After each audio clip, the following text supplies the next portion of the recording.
Hello everyone and welcome back to the channel. My name is Drew, and in this video we are going to talk about marketing to prospective students. Now there is a two-part column that I came across written by Denise Lamphere, who is the Executive Director of Communications and Marketing at Central College in Pella, Iowa, and she has a son who is of the college-going age.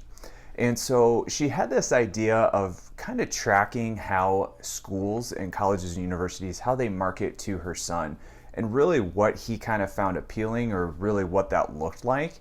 So she asked him to collect everything he received. He even gave her access to his email so she could see the emails that all of these schools were sending. And she wanted to track over the 4 years of his high school experience how those communications changed, or if they picked up or pulled back, and if new schools entered, and really what that looked like.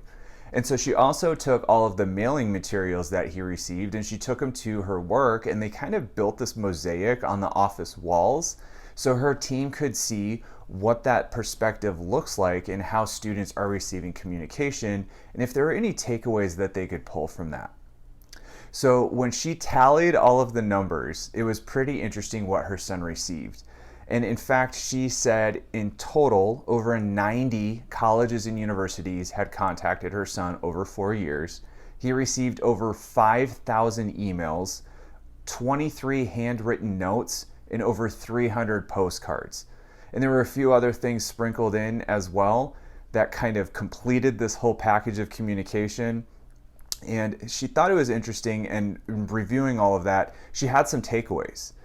And for starters, that is a lot for a high school age student to receive, and I can't imagine how anyone could make a clear decision, especially if they don't know what they're looking for. And this is really sort of the reason why she wrote these articles and the takeaways that she offered to, I would say, the marketing directors for colleges and universities. And so her first piece of advice, or her perspective, was students don't want to participate in some of these things where you're asking for their information. So for an example, she mentioned a lot how a lot of schools would say, oh, just put in your email address, or if you give us your phone number, then we can send you this guide of like 5 tips to get scholarship money, or 7 ways that students can do this or that. And in this process, she had her son actually write journal entries and kind of reflect on that process. And he knew right away of, I'm not giving you my phone number because I know you're going to text me, and I don't want to be texted because you're already emailing me and you're already giving me all of these postcards. I get it. And so I thought that was interesting. I have never seen that. Of course, I'm also not a prospective student, so I'm not being recruited by schools. But I'm curious to know if there was a trend, if it was public or private institutions that were doing that, or if it was local, or if there was just sort of some theme, because these numbers are great and I would love to dive deeper into what that data looks like to see if there were any patterns. Another thing that she had mentioned was she had asked institutions to clean your lists and personalize the content. And so what she meant by that is her son had received a duplicate postcard on the same day. And he had also received a series of postcards from another institution where it seemed to be the same photo, and it was just the changing dates for whatever event that they were trying to market to him. And so with regard to the lists, I think this is more on the student. And I think from an institutional side, when you have a lot of platforms and databases, they're not always talking to each other as well as we think they are. We can't really merge all of the data as well as we would like to. But then at the same time, you also have students that are putting in inaccurate information and varied information. So if I were to put a contact card, or a card that would just request more information, and give that to a student, probably, let's say, over the course of 4 years, I'm willing to bet that they would put a different email address for each card and maybe a different phone number on 2 of them. So now I have 4 email addresses and 2 phone numbers for one student, and I'm not sure which email address they check the most, and if they check all of them, and this student may check all of them and now be irritated because they're receiving 4 of the same email. Well, you gave me 4 different email addresses, so how am I supposed to know that? So I think that's both the student and an institutional place for both sides to take responsibility with that. You can't expect the student to do better in terms of just giving one clear email, and you can't really expect the institutions to clean up their list because the lists are just so massive. We're talking about tens of thousands of students. So I'm actually not sure if that one will ever be rectified.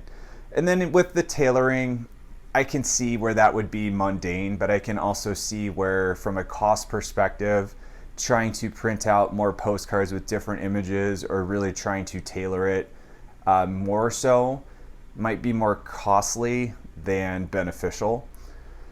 She also mentioned leveraging your brand. So when we talk about tailoring that information, she challenged institutions to really focus on what makes your institution stand out, what makes you so special, and really emphasize and highlight that when you contact these students. And it's interesting because I just finished another book that had talked about the mission statements of institutions and how generic they are, and also how we're all the same. They're very homogenous. So we're all trying to serve our communities, we're all innovative, we're all trying to be on the cutting edge of technology, we're trying to serve different student populations. So what does make us special? I think the only thing that really kind of makes us unique is our geographic location to certain students, and maybe we're in an ideal location for out-of-state students, or maybe we're in an ideal location for students who are down the street. Not sure if affordability really makes a difference anymore. Is it the football team? But now you've also isolated prospective students who don't care about athletics. So I thought this was a very thought-provoking question that she had posed, because I'm not quite sure how we can answer that in terms of how it relates to our marketing materials to cast such a wide net. And even if we're trying to be more specific to student populations, that again might be very costly. So I'm very curious, because you could also say, well, we have an honors program. Well, this school down the street also has an honors program. And so really, what is it? Is it the residence halls? Is it new classrooms? Does that even matter to students? And I think that begs the million-dollar question: what does make institutions unique from one another? And I will always be constantly searching for an answer to that, or just a little bit more insight.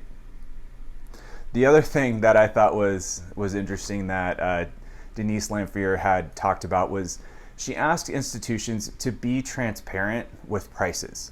And she had mentioned an interaction she had with one admissions rep at an institution where it just went around and around and around, where she was trying to hone in on what is it actually going to cost for my son to attend this institution. And essentially the response she got was, it depends. And this frustrated her. And I can understand why this would be frustrating, because I know many parents are also frustrated by this, because the number is never clear and the number is always changing. And I don't know if it ever can be clear. Because if you look at base tuition, you have to account for all of the other things. Is the student living on campus or not? Is the student going into a specific major? So if you're going into business, that may incur specific program fees that a history major may not have to pay. Then you have technology fees. And then maybe tuition is a certain number this year, but if your student is attending next year, tuition could be slated to increase. And also, how many credits are you taking?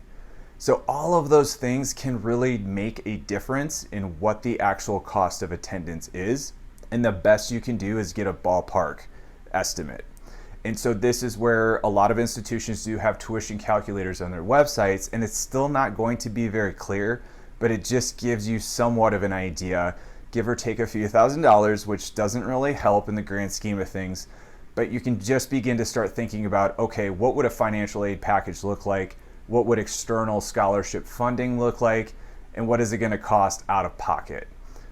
And so that one's difficult, and I know that is one of the pressing questions that parents always want answers to, and I can understand why this admissions person in particular was trying to dance around it, because there's really no way to give a clear answer. And so ultimately, the takeaway, and this is a spoiler alert, so I will link to the articles down below. If you don't want to know where her son ultimately chose, then stop the video now and go read the articles. Okay, so if you're still here, then you probably don't mind hearing the spoiler alert. Her son ultimately chose Central College, where she works. And she said what mostly resonated with him because he wanted to go to a large institution on the East Coast and it was really distant. And then he kind of backed away from that of like, I don't know if I really want to be that far from home. So when he went to Central, she said he really started to feel like he was making relationships and he was feeling welcome once he started committing to making campus visits to see if it was for him.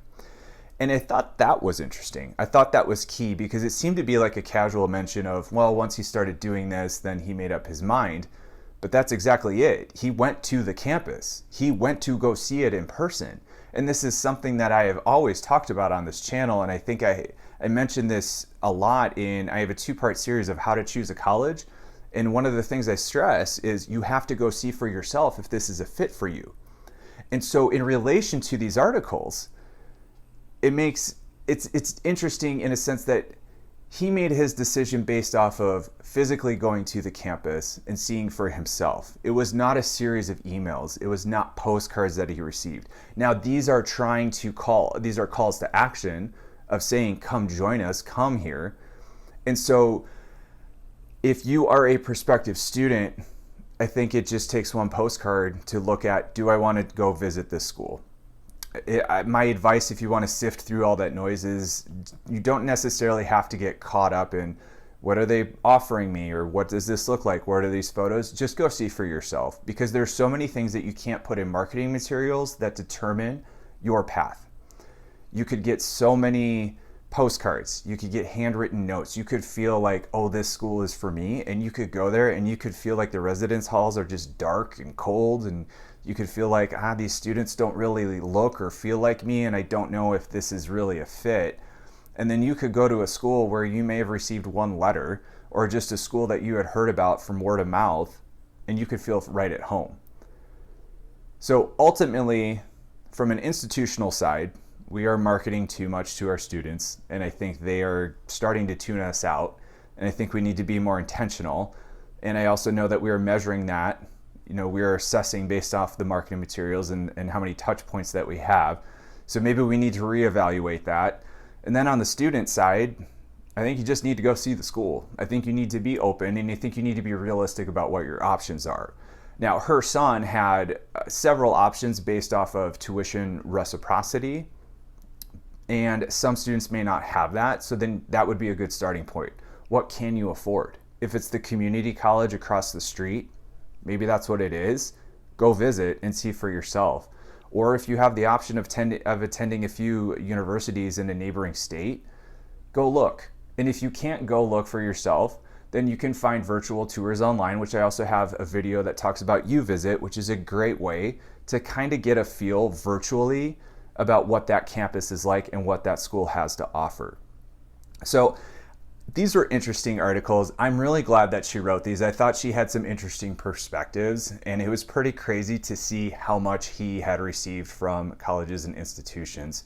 So I'm also curious to see what that looks like if she changes things with her own marketing team in response to that, or if things don't change at all. So I hope you enjoyed this video. As always, make sure you hit that like button. And if you want to continue to see more content like this, make sure you hit subscribe, and I will catch you in the next one.